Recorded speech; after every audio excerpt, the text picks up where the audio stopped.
You're listening to the Yoga Medicine Podcast. I'm your host, Rachel Land. This podcast brings you information and resources to enhance the therapeutic effects of your practice based on a deeper understanding of anatomy, physiology, and the integration of modern science and research with traditional practices and experiences. Join me and my co-hosts Tiffany Cruikshank and Katya Bach as we dive into all things yoga, research, and wellness. Hello and welcome, or welcome back to the Yoga Medicine Podcast. This time of year, in the bright light of fresh intentions and resolutions, it's natural to start thinking ahead about what we would like to accomplish. And every year for some, that includes finally stepping up to take yoga teacher training. But learning a new skill as an adult can feel vulnerable, even scary. And that's why we're dedicating this episode to answering all of your 200-hour teacher training questions, the ones you've thought to ask, and maybe some that you haven't. Here with me is Diament, lead teacher on the Yoga Medicine 200-hour teacher training. We're going to share insights from our own experiences, as well as what we've learned from years of facilitating yoga medicines training, hopefully helping you feel a little more confident about the journey ahead. At the end of the episode, we'll share details of the structure and curriculum of our training for those who are interested, as well as details of a great early bird discount that you can still access if you apply right now. So, let's get started. Hey, Dana, welcome back to the Yoga Medicine Podcast. Hey, Rachel. Thanks for having me again.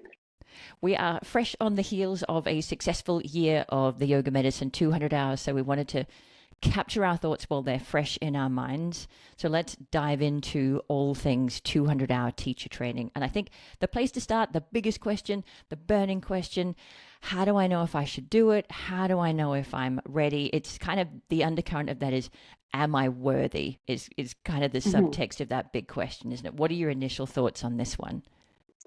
I suppose it's kind of like when I felt, am I ready to have kids? Well, you're never really ready. Mm-hmm. Even that word ready, I feel like it's just such a confusing word, really. To me, it comes down to, do I have the time to commit? Can I fit this into my schedule? Am I prepared to undertake this commitment, really? Really pour myself into this. And I would look at it more like, can I fit it into my life? And that's to me is the logistical part of the question. The other part of it is, do I really love yoga? You have to really be into yoga to spend 200 hours in a short time on one topic. And do I want to, am I ready for an adventure? Am I bored? Do I want a challenge? Are there questions that I have that I want to investigate? I don't even think it comes down to, do I want to share this practice? Although many people come into it with that. But I think that's where people get a bit confused, where they think, my practice needs to look a certain way, or I need to teach. Like I need to have to want to teach in order to be ready. And I think those two things are not part of that equation. Yeah, I agree. I had the same two buckets in my mind, of the first one being, ideally, you're not signing up because you want to know about yoga or learn how to practice yoga, although of course your practice will be refined. Ideally, you're somebody who already has a pretty deep interest in yoga and has some regular experience of it in their mind and their body, some feeling of the changes that it has created in you, the benefits that it has brought you, and maybe some questions or maybe some sort of next steps bubbling around in the back of your mind, whether that is teaching or just getting to know it on a deeper level. I agree. I think that's the first bucket. Ideally, don't do a teacher training if you've never done yoga before and you think this yoga thing might be interesting. Come with some stuff, come with some thoughts, opinions, questions, beliefs, assumptions. And then the second part is 100% I'm on board with you. If you already knew everything, you wouldn't need teacher training. So the idea is not that you are in this mythical state of complete readiness. It is just that your head's in the right place of being willing to go through the process of learning some new things, unlearning some old things, revisiting some of your assumptions, at times feeling uncomfortable, at times feeling overwhelmed, and just be ready to be in that space, whether that is logistically in your calendar and your schedule, or whether that is mentally being willing to learn some new skills as an adult, which is not an easy thing, to kind of humble yourself and show up and say, I'm not fully complete. I have new things to learn. give me those new things. So yeah, I agree. Yeah, and I think it really comes down to that curiosity. As Mm. I was listening to you speak, I was thinking about reflecting on when I did my 200-hour teacher training, and did I come in with opinions and assumptions? And I probably held some assumptions that I wasn't aware of. Hmm. I don't think if you had asked me on day one, now, what are your opinions and assumptions on yoga, I probably would have been like, oh, Oh, I hell don't no. know. I don't know. But there were definitely some there that got challenged along the way that came to light, and I thought that yoga had to be done in this way. And I'm like, oh. Um, but I think as long as you have the curiosity to learn more, to go deeper, to be open, to have those unknown assumptions come to the surface and be challenged, that to me is the biggest sign of readiness. And I know for me personally, it took me 4 years from when that seed was planted. I actually had a yoga teacher say to me, have you ever thought about yoga teacher training? And I was like, Hmm.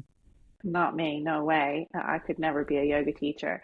And that was more the assumptions that I had about what a yoga teacher needs to be. Hmm. And so then I thought I had to have a certain be able to do certain poses, and my practice had to look a certain way. And it took me quite a while to work up the courage, because I thought that when I went into yoga teacher training, like, I had to be a teacher. I had to be comfortable standing in front of people, which I wasn't, and be able to project my voice, which I didn't know how to do. All these things that I looked at my Hmm. yoga teacher and saw. And I think you can just throw all of those away, because you don't need to be any of those things before you sign up for yoga teacher training.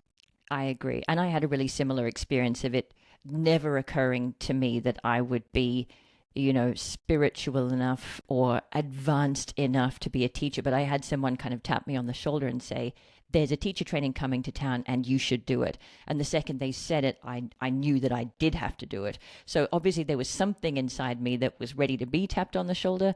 Mhm. But it certainly hadn't come to the forefront. And hey, don't wait for somebody to tap you on the shoulder. If you're curious, if you feel like you've got something to share or something to investigate, step up yourself, tap your own self on the shoulder. Don't wait for the universe to speak to you, because it probably already has if you're listening to this podcast and you have questions in mind. And maybe we'll skip ahead to a question that I thought we'd get to later that This, you've already touched this on. is the tap on your shoulder if you're Yeah. listening to this. Like they say on social media, take this as a sign that you mentioned, do you have to want to teach? And the answer is definitely no. Probably every training I've participated in or taught on, it's been maybe not even half-half. People who were sure they wanted to, and people who either didn't know or who were sure they didn't want to. And how that tallies up at the end with people who do, it's there's not a nice tidy tally up. Some people wanted to and decide they don't. Some people didn't think they wanted to and decide they do. It's definitely not a prerequisite. However, any Mm. good training will spend quite a bit of time making you practice teach. So if you don't plan to teach in the outside world, you just need to frame that in your own mind as, this is me learning the practice in a different way. This is me examining it from a different perspective. I don't have to want to do this for a job, but just having to formulate my own thoughts into clear words and express those intentions to another person in another body with another independent brain is just a new way of me getting to grapple with this subject. And it also, the benefits of that feel extrapolate to life. Mm. When you learn how to give your ideas voice, and you actually have to stand in front of a group of people and then share it's going to benefit you in so many ways, in your relationships, your work, in just daily life, of being able to be like, this is what I know and this is what I feel, and here are the words to express it. It's quite empowering. Mm-hmm. And at times terrifying. Yeah, it's always terrifying. It's still terrifying. It totally can be. Kind of, even to this day, both of us very experienced teachers, I still regularly get nervous in a new environment or with a new student group, or when there's something that I really passionately want to communicate and I'm not 100% confident in my ability to do so. So I guess the next But I agree with you. Sorry, just to keep going on this point, I do agree with yeah. you that you do see that kind of flip flop around people who come in and have no desire to teach, and I was one of those people. And then they start teaching, and it just lights something up in them where they go like, wow, this is pretty incredible, and they fall in love with practice teaching, and then that sets them on that journey. And And the other way around. I feel like the other way around is a little less common. I don't know as Agreed. many people that have come in wanting to teach and then changed their mind, but I can tell you a lot of people who have come in with no desire to teach and ooh, Mm. and then also no desire to teach and remain without desire as well. They're truly coming into the program just for themselves. Yeah, agreed. I've definitely seen some people come in thinking they'll teach a certain way. I'm going to go back to my home studio and I want to teach in that studio like my teacher teaches me. And then through the course of practice teaching, discover that they have something else to share and other priorities that they want to express, and decide that they want to teach a different group of people or in a different environment. And that's really empowering too, because it means they're viewing their practice with a whole fresh set of eyes. So lots of that kind of shifting and changing occurring. Yeah. Okay. So the next big bucket of questions is, which training should I choose then? And I've heard this conversation in a bunch of places, and I've heard quite a few yoga teachers say to prospective students, look, it doesn't matter which training you pick for your first one. You know, the universe will make sure that you get what you need, and you can always do another training later. But I don't agree with that, because it's a big commitment of time. It's a big commitment of money and energy. If you have kids, it is definitely going to take you away from your kids for some of the time. If you have a job, it's going to conflict with your job at some points, or at least compete for your energy and attention. So while there's no such thing as a perfect training, I do really encourage people to do their research and really think the process through and try to make the best, most educated decision they can, because you may do another 200-hour training in time, but you may not. This might be your shot. And then later on, you might choose to go into more advanced trainings, 500-hour trainings, instead of going back to the fundamentals. So I would really encourage people to think it through. I agree. It's a lot of time as well to spend with a group of people, with the teachers that the teacher trainers. You want to get it right as much as you can. You want to get a pretty good fit. And I wouldn't want to be redoing my 200-hour if I don't have to. Mm-hmm. And it is a really so much money, so much time, and it's the foundation. You can always build on top, but as the metaphor goes, like, you want to get a solid foundation and then build on top, and not have a weak one and have to feel like you have to redo it. So, we're so blessed, if I may use that word, to have access to so many trainings and so much information on the internet. So you This really podcast is already can do your triggering me. I've research. used the word journey and you've used the word blessed, but anyway, carry on. Privileged. We're very Yeah, privileged to have access to so much information. Sorry, it was the first word that came into I know, just teasing. um, when I did my training. And that was, I guess I was in the research phase somewhere between, let's just say, 13, 14 years ago. It wasn't quite like it is now, where you can access, so there were no online trainings. So you were limited to, like what you said, what came to town, the local studios. To me, I was not going to go away to do a training with someone I had never met before, or school that I'd never heard of. So do your research, people. You can. It's really easy to get on there and check things out. And with social Mm-hmm. media, Instagram wasn't around, but Facebook was. And now it's so easy to ask, or a friend of a friend, or this person or that person. You can really get a lot of information. Mm-hmm. Yeah, and I think there are a few categories that you might think about that you've touched on already. And the first one that came to my mind was, are you the kind of person who wants to do a training at your local studio? Because a lot of studios do offer a 200-hour teacher training, maybe once a year, maybe every couple of years. Or is it something that you want to travel for? Do you have an international school in mind, or a teacher that you've been following on social media that you really resonate with? And that to me is kind of what it comes down to, is, are you part of this really cozy, close-knit community that you want to stay in and, see them every weekend and teach the way that they teach? Or have you found somebody else outside your local area that really speaks to you more closely? Or maybe there's nobody in your local area that you feel like you can resonate with and you need to travel or do online. Let's include online in the travel bucket. What are your thoughts on the local studio versus the online or travel option? I think it again it goes back to what I said about being ready. It's like, do you have the time to commit and how does it fit into your schedule? And Mm-hmm. for some people, they would prefer these little bite-sized bite-sized chunks. So that weekend format where it's just a little bit at a time and they don't have to leave home. They don't want to be self-paced in that online format. They really want someone to hold their hand all the way through. And so for those people, the local studio weekend format is an awesome option. Um, Others, I remember for myself and for others, it was like immersion is a little bit better. So maybe you want to go away for like a week at a time to start off with, and then maybe a week later. Um, I don't really recommend the 1 month immersion because I think Which is what I it's did. I think it's so intense and so Yeah. much information, and there's a lot to be said for having a longer, runway, so to speak, where the information gets to actually sit and percolate and absorb and integrate all of this incredible information into your practice and into your life.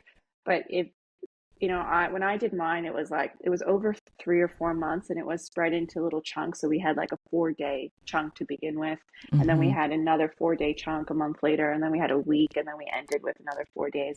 And that to me, I really enjoyed because I got to immerse myself where I didn't have to think about anything else for those 4 days. But then I got to walk away and have time to process and assimilate and use the information. And I think online trainings are really great in that way too, because they do tend to be over a few months, if not, maybe 3 months, maybe 6 months, maybe 10 months. Mm-hmm. And you can actually approach it in that way where you can go, okay, well, for this day or two, I'm going to just really dive in. Or you can do what we said in the beginning. You can go, okay, I'm going to do an hour here and an hour here. So the online has so much flexibility, which is absolutely incredible.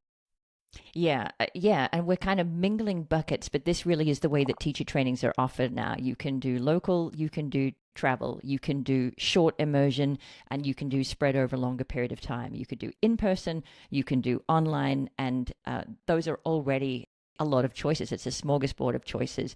Yeah. I did the month-long inversion, and its pluses and minuses are exactly the same. The plus is in a month, you can be a yoga teacher. The minus is in a month you can be a yoga teacher and Yeah. you only take out of it what you're able to cram into it in a month. So it's an extremely intense process. And the other thing that I hadn't anticipated was that process occurred with all of my fellow trainees and my teachers around me at all times. And when the training finished and they were effectively taken from me, I had to suddenly figure out how to do that by myself, how to Mm. do it in my own environment, how to do it without the time and the structure and the support that the training had provided. And it was a very rough landing. I Mhm. made it work, but as opposed to it being something that was sprinkled into my real life, my existing life, that I had time to integrate and slowly find my way to myself as a yoga teacher and how it would fit in my routines and how the things that I was learning were being expressed in my day-to-day life. In hindsight, I would definitely have done a less intense, longer term program because it was a very painful on ramp and it was a very painful off ramp too. Yeah, I can see that too, especially going in there as just like a solid month, as opposed Hmm. to maybe going away for a week, coming back, and then having another week at the end or whatever.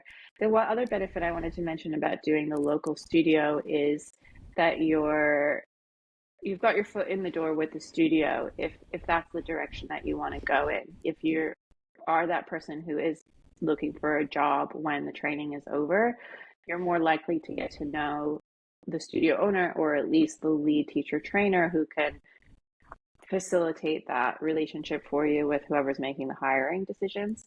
So from that point of view, it can be really helpful to feel like that support that you were looking for, you felt was missing, to feel that support Mm. and to then know that you're also practicing in a place that's reiterating what the training is teaching you, as opposed to perhaps going away to do your training somewhere else and then coming back to the place where you normally practice, the studio where you normally practice, and feeling this perhaps a sense of disconnect.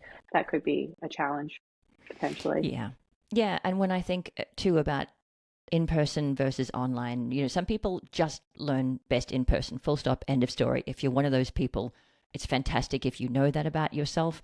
What I personally love about online, other than the scheduling flexibility that you mentioned, I could do an hour a day, I could do 5 minutes here, 5 minutes there, I could do one full day a week, is the ability to pause, rewind, replay, and maybe even fast forward if there's something that you're really familiar with. Say you're a doctor and the anatomy is just second nature for you, you can go through those lectures faster, but the philosophy is brand new, so there might be a few things that you need to replay and think through and kind of wrap your head around. So that flexibility that you don't get in person, I love. So I guess the big themes that we have coming out so far are schedule. Really think about how it's going to fit into your life. Take the rose-colored glasses off and really look at your actual schedule, your work, your kids, your pets, your sports and hobbies, anything else that you're expecting to do at the same time, and make sure that there is time in your schedule, or that you're willing to let go of some things in the short term to make room for 200 plus hours of new responsibilities. And there might be hours, of course, outside of that, class observations or additional practice sessions, or additional practice teaching that might go beyond the strict hourly requirements. So be realistic about your schedule. Be realistic about what you're looking for in terms of the personality and the value set. So if there's a studio that you love locally, their practice style really speaks to you, then that might be the right place for you. Or if you've found a teacher further afield and you love how they teach and you love how they talk about yoga and the way that they communicate, then that might be for you. And that's really important to know in advance. And that's one of the reasons why we put out podcasts like this, so that people who are interested in our training and don't know us personally in our tiny little towns at the bottom corner of the world can get to know us and get a feel for whether they're going to resonate with our style or not. And then the last one was the online versus in-person. If you're just the in-person person, that's fine. Know that, own that. And if you're somebody who's a little bit more able to self-drive and self-direct and wants the flexibility of scheduling and pausing and rewinding, then you might like at least some online component. Anything I've missed in that first kind of bucket? We haven't talked about the focus of the training or the style of yoga, but before we go there, I just have to reiterate with the online, the option to pause and rewind and to change even the speed. Maybe you really don't know the information, but the person speaks a bit slowly, which is great for some people, but just putting it on 1.25 speed, just those options, and to go back and be like, I don't really remember what was in that video. Let me go back and listen to it again, or let me refresh my memory, or I unexpectedly had to take a pretty big break and I need to dive back in now and I want to catch up. I did listen to that video 3 months ago, but I want to listen to it again, and being able to listen to it slightly faster just so that it's back in your brain and save you that time. Personally, I always thought I was an in-person learner, but once I started the online and I was like, wow, I can pause and write that down word for word. That's just such a game changer, and really changed the way that I view online learning, and I do really love it now.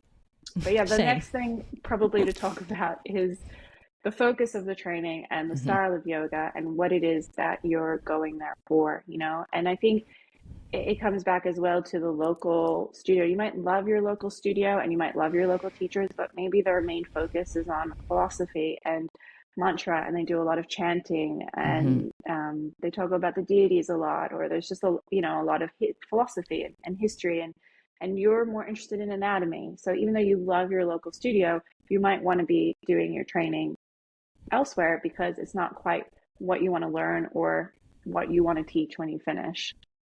Yeah, and I think that's really important for people who have been immersed in their own practice, but not necessarily immersed in the wider world of yoga, that yoga is probably a much bigger, broader thing than you've become aware of within the confines of your own mat. So there is a hell of a lot more to it than you might think or that you might have experienced in your local area. And it really is worth exposing yourself to some of the ranges of practice that are available.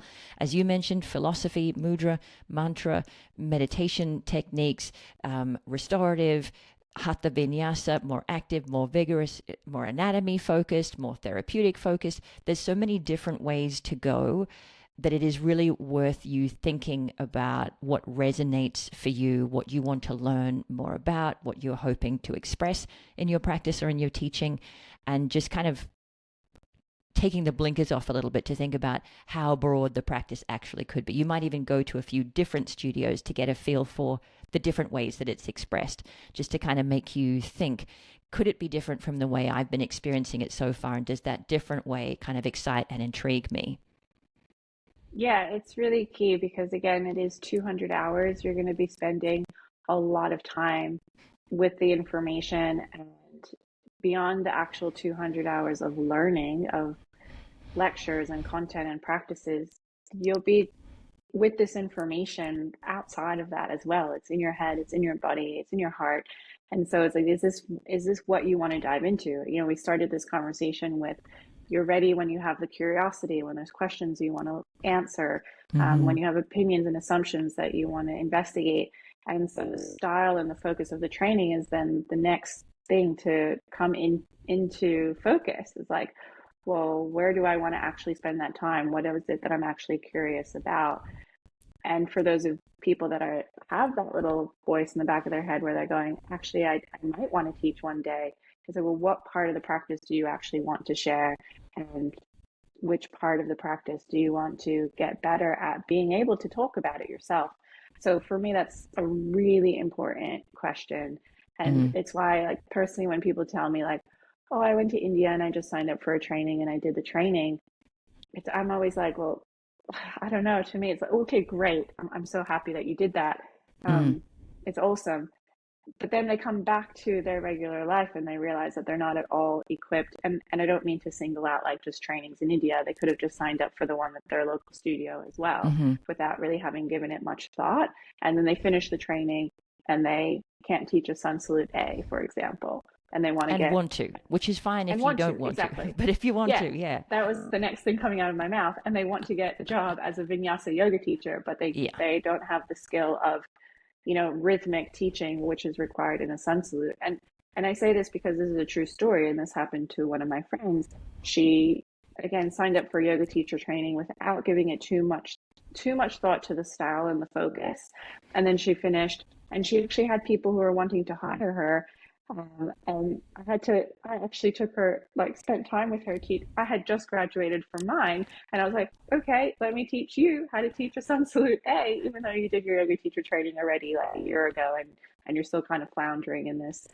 So that's why I'm sharing this example, because Great revision for you. Based on a true story. And I have that from people all the time. When I used to teach a lot in studios, it would be a regular question of, I want to do yoga teacher training. What would you recommend that's in Bali in June? And this is one of my least favorite questions, because that's just not how you pick a training. I mean, they've got the schedule side of it, right? I've got June free, so let's do it in June. But I would really, really encourage people to think a bit more about the style and the focus, the people who are teaching it, the experience that it's going to generate, unless you just want to have a kind of yoga holiday, in which case all bets are off. Go to Bali in June. But otherwise, yeah, really be thinking about some of these questions of what do I want to take from the training at the end? And guaranteed you'll get some things that are unexpected, but you do want to go in with some clarity around where you're going to be spending your time and your energy, where the major focus is going to be, and hopefully that you'll like and resonate with the school and respect and resonate with the teachers. You know, you don't have to emulate them, but you do want to feel like you're willing to listen to the way that they explain things. So that's my public service announcement for all prospective yoga teachers out there. And the last little question on our list was, does it matter whether it's Yoga Alliance registered or not? And it might, if you want to teach in a studio that require Yoga Alliance registration. The main reason that you might consider that is because it will give you some clarity around the structure of the training. In order to be Yoga Alliance registered, you have to have a certain number of hours in different buckets of content, like anatomy, philosophy, history, and so there'll be some consistency between trainings. It might help you feel a little less opaque about the curriculum. Anything you want to say on that topic?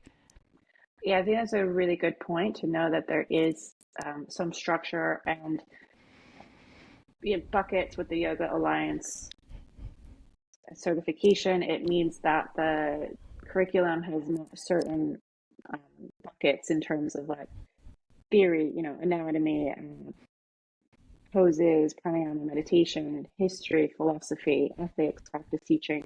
So you'll know that that training has what Yoga Alliance has decided is a good amount of hours in each of those.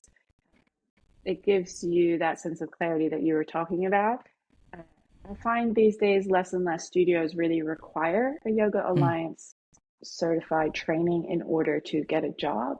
So, and even for me as a studio owner, it's the last thing I really look at. I'm really looking more as to like, where did this person do the training? Do they have any experience? Have they come and met me as a person, or are they just flicking me an email? So it's low on my list of priorities for sure. Yeah. Yeah, I agree. And I think probably less and less so. There are great trainings that aren't registered. There are probably poor trainings that are. I don't know of any personally, but I wouldn't take it as a marker of quality as much as it gives you some feel for consistency and structure. But any good training should be able to provide you some clarity around their structure anyway. They should be able to tell you, roughly what percentage of time they spend on things like philosophy, anatomy, practice teaching, pose alignment and adjusting, and you can access that clarity through different ways. So that's the big bucket of which training is right for me. And I'd love it if we could just tell you which training is right for you, but it does really require some detailed self-study. That's a yoga practice in and of itself of who am I? What kind of person am I? What am I bringing to the table? What kind of time do I have and in what kind of blocks? How is this going to fit in my real, true life? Because if you want to teach, that's going to be important as a teacher too.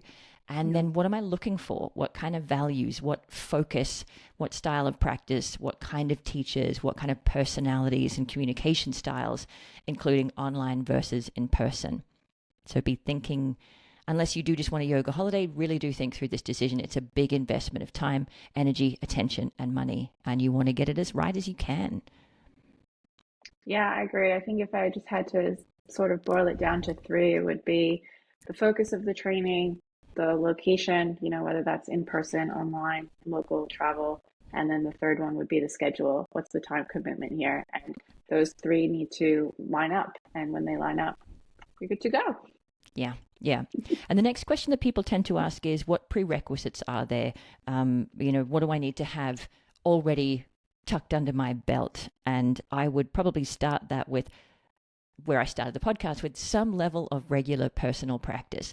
And I want to be really clear that that doesn't have to mean fancy or advanced or intense, but some experience of poses and practices, whether that's breath work, meditation, restorative yin, some grounding in your own practice so that you come with some foundation and some curiosity and some questions. Because within that 200 hours, there's not time to teach you how to practice and how to teach. You kind of got to come with some level of practice to the table, even though you'll learn some new things and you'll unlearn some old ones. For me, the starting prerequisite would be some grounding in your own personal practice.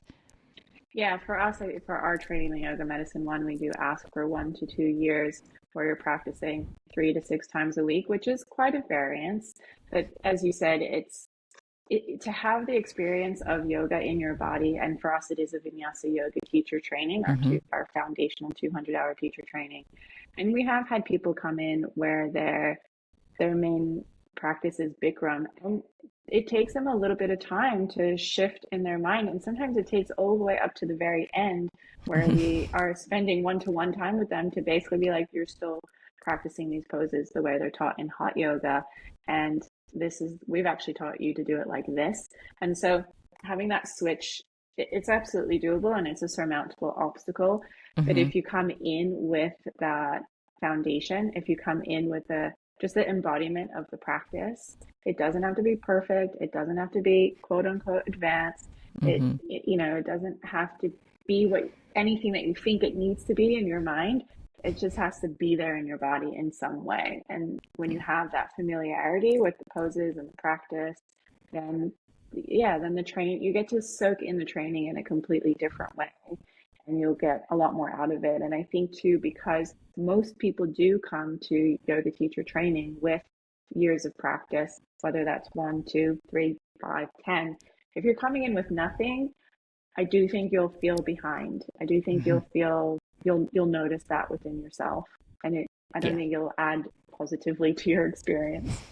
Agreed. The other thing that we've mentioned already is sufficient time to commit. It is a time consuming process. There's no way that you can learn a complicated skill like teaching in 3 minutes flat. It's going to take you time to listen to lectures and take notes and review those notes and integrate that into your own practice.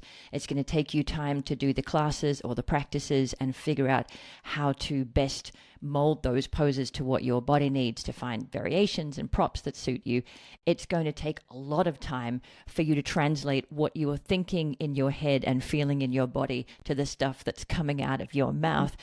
There's Yeah. no shortcut for that. That process just takes time. You've got to start making the thoughts and finding the words and speaking the words, and that just takes time. It will take time to delve into philosophy and to ask yourself some difficult questions potentially, and to reflect on how that fits into your daily life. It'll take time to find people that you can practice teaching, and so on and so on. So you got to have time. If you're already scheduled within every minute of your day and nothing's going to give, this might not be the right time for you to do teacher training.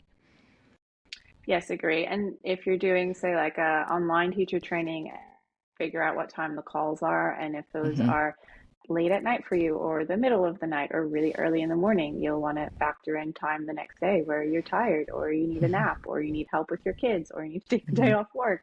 So Hmm. factor all of this in. I think I would just add that to your spiel about time.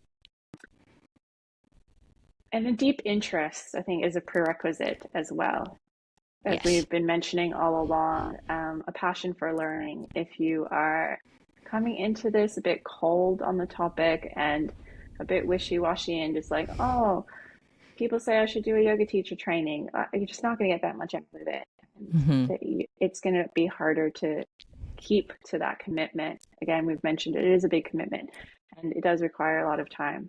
But if you have the passion for it, I think I was Hmm. going to say this a bit earlier, but with the scheduling thing, it's like I found, at least for myself and for a lot of other people, when that passion is like ignited and that flame can't go out, you move mountains to make things Hmm. happen. And Hmm. so there will be times in the training where you will feel like this is a lot. What have I done? Why am I taking this on? But if that passion is there, it will carry you through. And so definitely at the top of my list of prerequisites is that deep interest. I agree. And I also want to warn you that, especially if your training takes a few months, as ours does, there will probably be a time where you say to me, as some of the students have said in the past, today I've just kind of lost the joy of the practice. And that is okay, because as part of the process of learning to teach, you kind of take the whole thing apart and look at all the component pieces. And as you put them together, sometimes it can feel a bit mechanical, a bit clunky, a little bit counterintuitive. And so there are times, some days, where you lose that passion or you lose the joy that sparked you to enroll in the training anyway. Mm. But it will come back. Just trust me that as some things become ingrained, as you kind of integrate some of the information, the spark and the joy do return.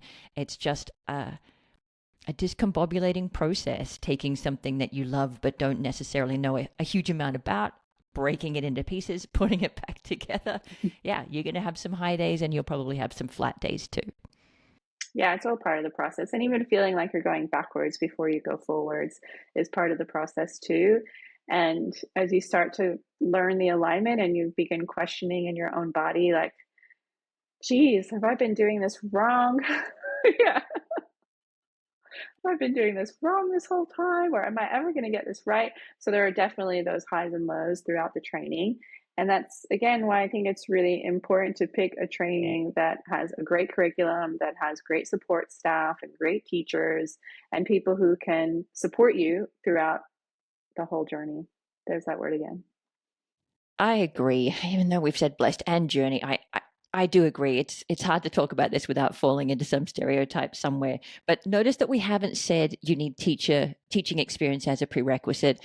Notice that we haven't said you need anatomy knowledge or deep philosophical knowledge or a really detailed and fancy practice or a high level of flexibility. You don't need any of those things as a prerequisite for teacher training. You just need to be ready to go through the process with some grounding in your own body. So don't feel like you already have to be a yoga teacher in order to do a yoga teacher training. No. Yeah. And for those of you that are interested in an anatomy-based training, you don't even need a science background at all. You can learn everything, at least in our program. I shouldn't speak for others, but I didn't have a science background at all. And I don't think I've even taken a science class since I was 16 or 17. And now I teach anatomy. So it's great. Rest assured, you'll be learning from people who have had to learn it as adults too, which I think does make a difference. So I guess a follow-up question to the prerequisites one is, what can I do to prepare?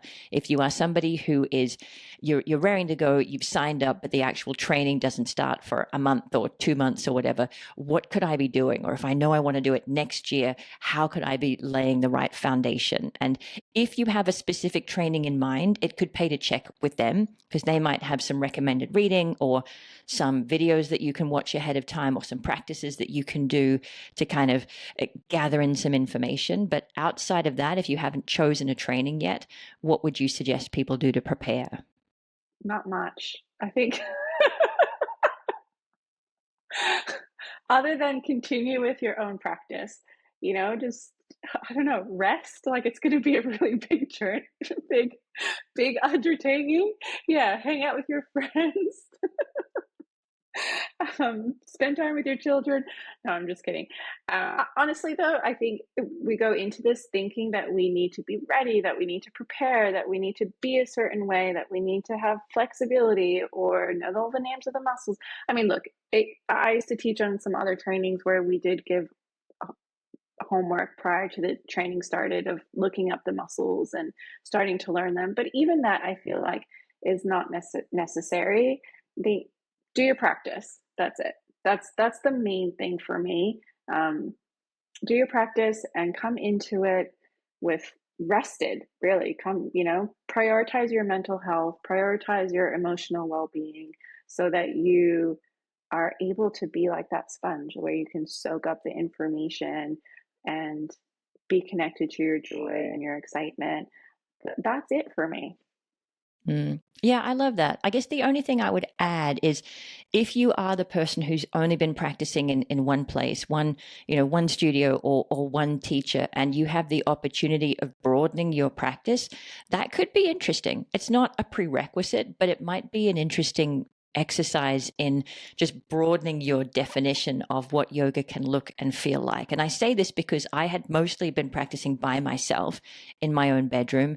And when I signed up for teacher training, I forced myself to go to a studio a few times just to get a feel for what other people were doing out there. And I'm really glad I did, because even that was a real journey for me. I remember feeling really scared to go to the studio, not knowing what I was supposed to wear. It sounds so silly in retrospect, but this was pre-Instagram. And even just being a little bit more embedded in the wider yoga world was helpful for me, even though I went in still wearing all the wrong clothes, wearing thermal pants instead of like stretchy pants, and didn't know the names of any of the famous teachers. I'd never heard of Bikram or, Patabi Joyce or Mr. Iyengar.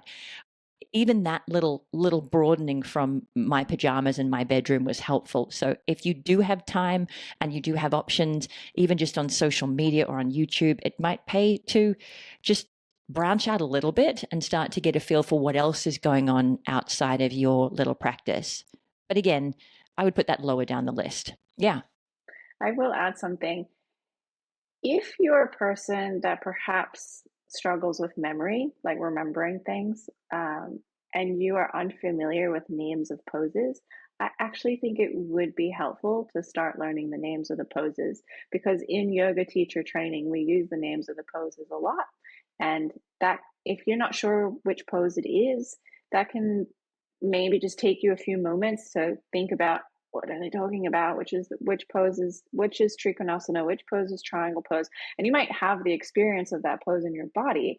And once you're in it, you know exactly what it is. But that's the one thing I think I would add is know the names of the basic foundational poses. That is good advice. And not necessarily in Sanskrit, because every second pose starts with P in Sanskrit. So even the English words will do. But you're right, that time delay can kind of slow you down in the initial phases of training. So if you have the time, yeah, just start peeling your ears for when your teacher actually mentions the pose names. Maybe do some online classes, free ones on YouTube. Yeah, I like that. I think that's helpful. And only if you struggle to remember things. I think that's the main one. If you know you're going to pick that kind of thing up really quickly, you'll be fine. Mm-hmm. Okay. So the next big question that comes up is, when I finish, will I be able to teach? And I will say, if you do a decent teacher training, the answer is yes, with the caveat that you probably won't feel as confident teaching as you'd like to. And that's just a fact of life. You could teach for a year on your teacher training. You could teach for 2 years on your teacher training, and you might still not feel like a yoga teacher yet. I still regularly don't feel or sound like a yoga teacher. So yes, you will absolutely be capable of teaching, I'd say, a 30-minute class, but you might not feel as confident as you imagined you'd like to be. And that's just a fact of learning something new.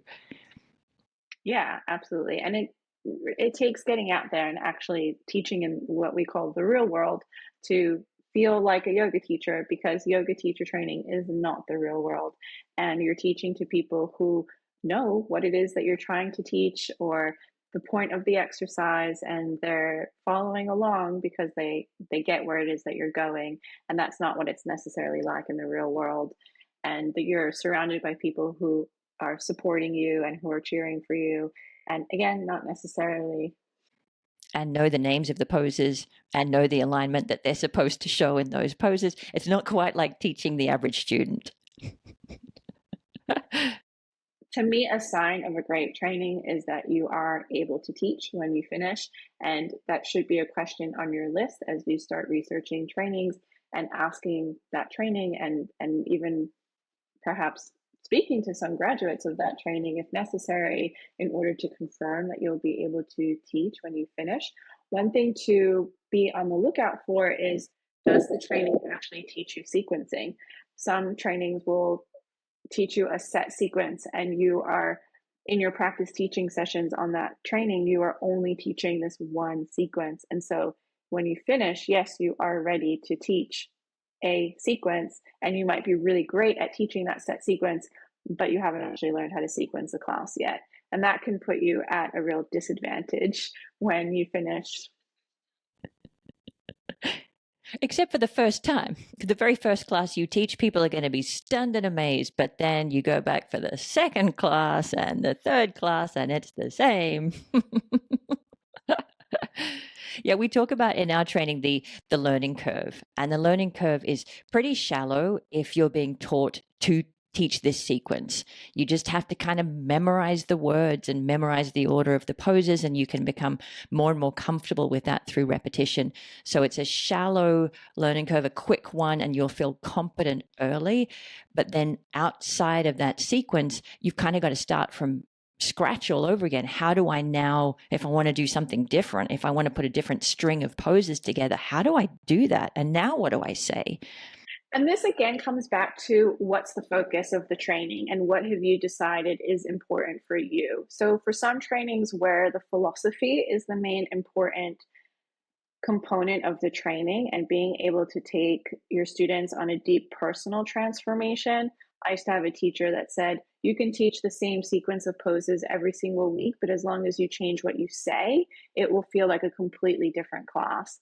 And so the benefit of having a set sequence is that you no longer need to keep thinking about, well, what's coming next? What's the alignment?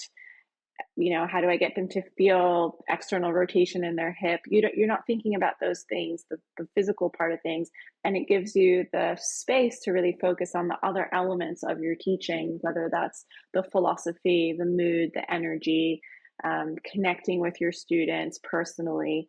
So there's there's pros and cons to having that set sequence. And if your focus is, I really want to teach from an anatomical point of view, and each week, this week we want to focus on the shoulder, and next week we want to focus on the spine, and the week after that we want to focus on the core, then you could do that with a set sequence, but it's not going to be as effective as having the skill of really being able to brainstorm, okay, what poses can I do where they're going to be working on the shoulder, and being able to put that together in an intelligent way. So pros and cons.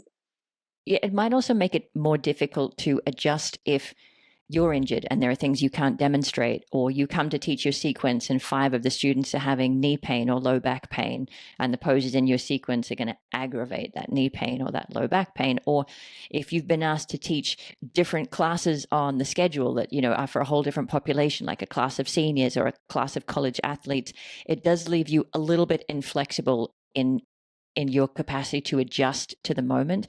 And that's where learning how to sequence, yes, and where you're teaching, yeah. Are you teaching at a gym? Are you teaching at a studio? Are you teaching at a retiree center? Are you teaching teenagers? And so that having those sequencing skills are really important. And I think back to that teacher that I had that said that, I think to myself, well, once you're a more seasoned, or not even seasoned, but initially when you first graduate, you're not that great at being able to change what you say philosophically week to week. Like, that's a skill in and of itself. And so what I found in my experience was that people were really bored of doing the same sequence week to week, because I wasn't able to make what I said so interesting week to week, because I was still working on that part of my teaching skills as well. And so to me, I think it's crucial, and that's my personal opinion, but it's crucial to have some sequencing ability when you graduate, if you're ready, if you want to start teaching. Yeah, and we're admittedly biased here because neither of us practice a set sequence style of yoga. I have in the past. It wasn't for me. My body and my brain really appreciate variety, and neither of us teach in a set sequence way. Although I do regularly reuse flows in different contexts, or regularly reuse warm-ups in a different context. For me, a big source of satisfaction and fulfillment as a teacher is crafting a fresh sequence to communicate a fresh idea. And even if I'm reusing poses or flows or cool downs or warm-ups, that is part of the fun for me. And that's a big focus of how we teach at Yoga Medicine. There's quite a bit of time to teach you how to create your own classes and how to critique and improve and refine your sequence. And you leave the training with maybe 6 or 7 plus the homework flow that we give you to do.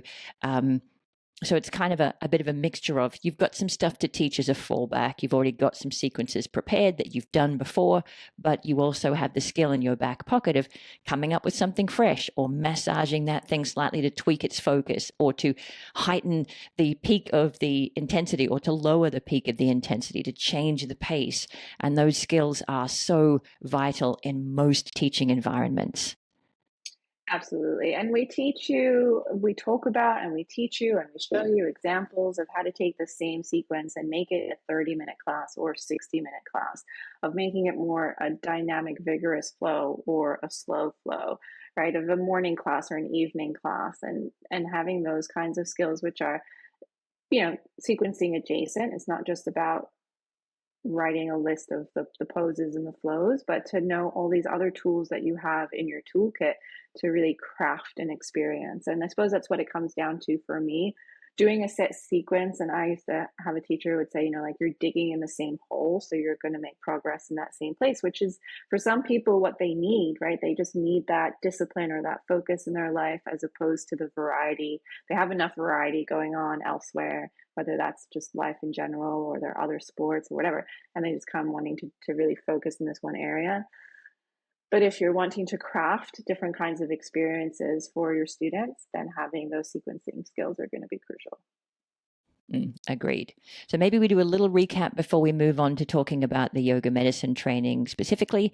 We started off with, how do I know if I should do a training? How do I know if I'm ready? And the answer is, you'll probably never be ready. But if you've got the willingness to make room for it in your life, the willingness to show up and be vulnerable and commit to the process, then you probably are ready, provided you are somebody who loves yoga and has a deep curiosity about it. We've talked about which training is right for you.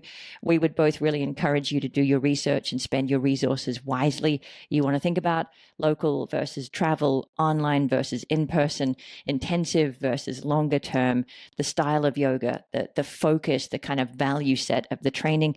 Maybe you care about whether it's Yoga Alliance registered, maybe you don't. Do I need to want to teach? No, but you will be doing some teaching. So make peace with that and frame that as a new way of learning the material, a deeper way of kind of inhabiting it and being able to express your values. Prerequisites will vary by training, but in general, your own practice is the most important prerequisite, as well as that deep interest and your capacity to make time for it in your life. What can I do to prepare? Probably as little as possible. Dana's talking about tapering for a marathon here. Get your head right, get your body right, make sure your hydration is good. And I'm like, if you're like me and you tend to close down your options over time, maybe you open out your options a little bit, taste some other areas of the smorgasbord to see what else is out there. Maybe you just broaden your interest on social media to get a feel for what yoga can look like to different people.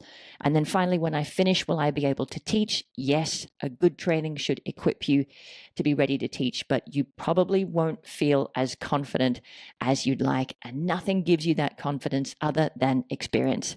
You just got to get out there, create some opportunities, say yes to things, get used to turning thoughts into words, and you'll only become more confident from doing it. Anything else you want to add to that recap? That's what notes are for. So for people who are yoga medicine curious and aren't training with us yet, what do we want to say about our 200 hour that makes it different from some of the other options out there? So yoga medicine is not a style of yoga. Essentially yoga medicine brings a therapeutic approach. So our 200-hour teacher training is a great foundation to get you out there to teach well-rounded group classes and equip you to then do further study if you desire, and especially therapeutic study. So you'll get an incredibly well-rounded and anatomy-based training with us where we dive into muscles and alignment and sequencing. We also have incredible history and philosophy. And we talk about pranayama and meditation. So it's a really well-rounded training at its core. We spend a lot of time on anatomy and alignment. And that foundation will then set you up really well to go on to further study with yoga medicine in a therapeutic approach, if that's what you desire, or you just do the 200-hour as well and have an excellent education too.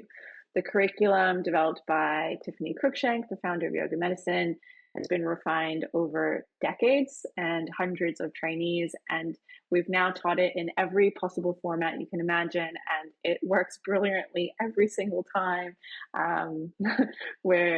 It's just an incredible training program, and that's not just coming from us, but the feedback that we've had from our trainees over the years. I do think it's important to say here that, we started off with a curriculum from Tiffany years ago, but every single time we run the training, we reflect afterwards what worked, what didn't work, what could we change, what could we make work better, how do we prepare the students so that they're ready for what we want them to exhibit at the end. So every time we really are massaging the way we deliver it, the pace that we deliver it at, the preparatory cues or instructions that we give, the exercises that we offer to make it better and better and better. We're not done. It's never done. It'll never be done. We will always be continuing to tweak it, to make it better. Yeah, it is a living curriculum, and we're updating it. So it's, we're keeping with the times, keeping with the latest research. And it's always evolving, as is the practice, which is great. It's phenomenal in that sense that it's fresh and relevant and time tested as well. Like, to have both of those qualities is incredible. In 2025, we will be running the online only version of the training. So it's completely online. It's a blend of real time and pre-recorded content.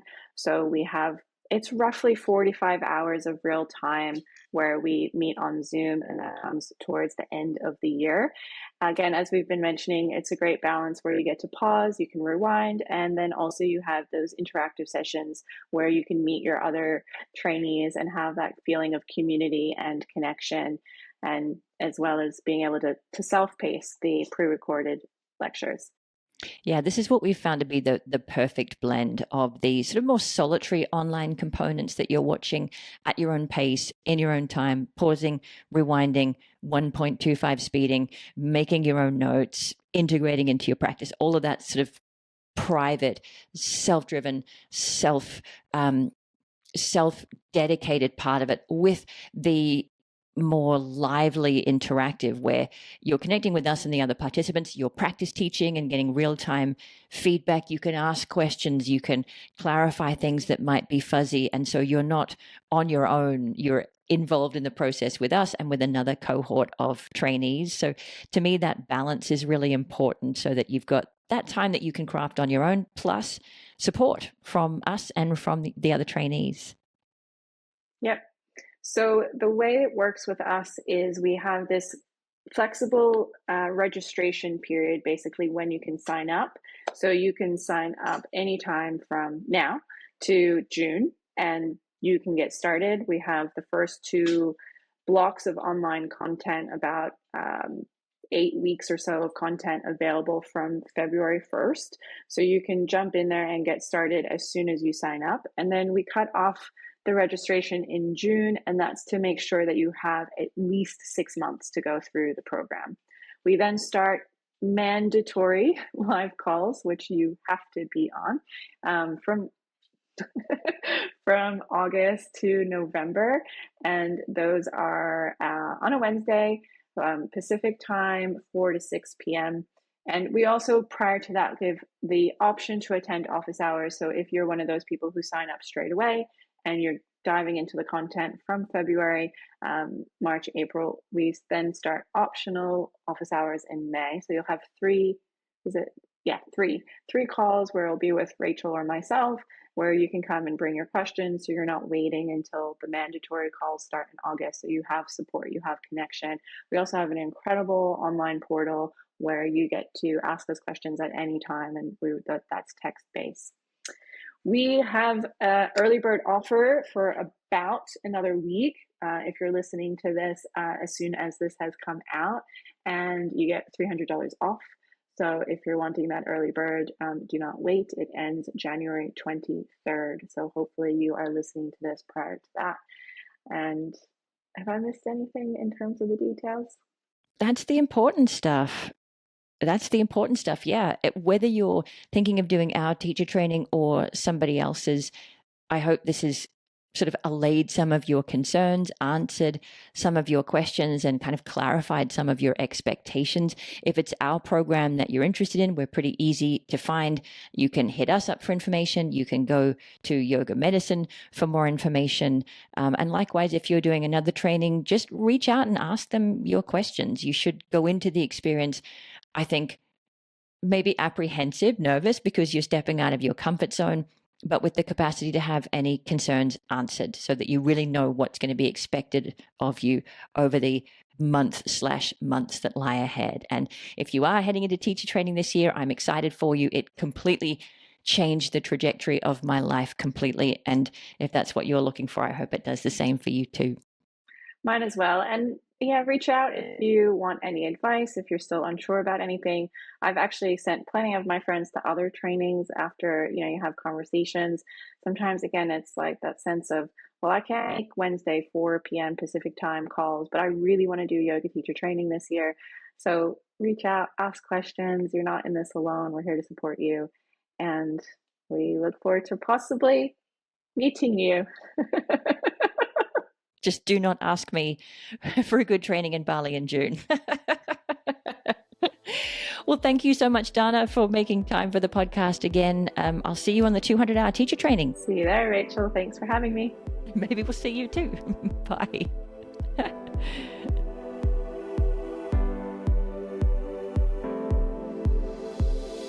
Thanks for listening to Yoga Medicine. If you liked the show, be sure to subscribe and leave a rating and review on Apple Podcasts or wherever you listen to podcasts. And if you got something out of this episode, please spread the word and share it with a friend. You can find more information, articles, trainings, and classes at yogamedicine.com. Check us out on social media as Yoga Medicine, or you can email us at info@yogamedicine.com. Thank you for being part of our Yoga Medicine community. The content of this podcast is not medical advice and is not meant to replace medical care. Please consult your healthcare provider to determine what is best for your unique healthcare needs.